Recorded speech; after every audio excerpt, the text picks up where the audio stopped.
বান্দরবান জেলার টাঙ্গু নদীর চরে আশীর্বাদ সংঘের উদ্যোগে ও এর একযুগ পূর্তিতে শ্রী গঙ্গা পূজা, গঙ্গা আরতি, মহানামযজ্ঞ, বারণী স্নান অনুষ্ঠিত হয়েছে। গত ২৬, ২৭ ও ২৮ মার্চ বুধ, বৃহস্পতি ও শুক্রবার ৩ দিনব্যাপী চলা অনুষ্ঠানে বান্দরবান সহ বিভিন্ন জেলা উপজেলা থেকে হাজার হাজার ভক্তের সমাগমে পরিপূর্ণ হয় অনুষ্ঠানস্থল। ২৬শে মার্চ বুধবার সন্ধ্যা ৭ ঘটিকায় গঙ্গা মায়ের বোধন মহানামযজ্ঞের অধিবাসের মধ্যে দিয়ে অনুষ্ঠানের শুভ সূচনা হয় ও ২৭শে মার্চ বৃহস্পতিবার ব্রহ্মমুহূর্তে মহানামযজ্ঞের শুভ আরম্ভ ভোর ৫ ঘটিকা হতে দিনব্যাপী চলে বারণী স্নান। অনুষ্ঠানমালার মধ্যে সকাল ১০ ঘটিকায় হয় গঙ্গা পূজা, ১২ ঘটিকায় হয় ভোগারতি, ভোগারতি শেষে দুপুর ১ ঘটিকা আনন্দবাজারে মহাপ্রসাদ বিতরণ করা হয় ভক্তদের মাঝে। এরপর শুরু হয় বাকি আনুষ্ঠানিকতার মধ্যে সন্ধ্যা ৬ ঘটিকায় অনুষ্ঠিত হয় গঙ্গা মায়ের সন্ধ্যা আরতি ও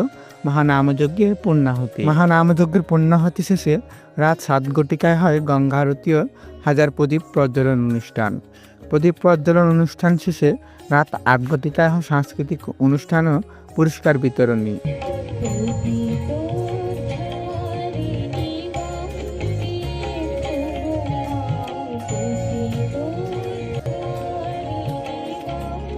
পুরস্কার বিতরণ শেষে রাত ৯ ঘটিকায় মহাপ্রসাদ আস্বাদনের মধ্যে দিয়ে শেষ হয় অনুষ্ঠান। পরদিন ২৮শে মার্চ শুক্রবার গঙ্গা মায়ের পুষ্পাঞ্জলি ও প্রতিমা বিসর্জনের মধ্যে দিয়ে সমাপ্তি ঘটে অনুষ্ঠানমালা। সুব্রত পালিতের পাঠানো চিত্রের কণ্ঠে জয়দাস, সত্য সনাতন টিভি, বান্দরবান।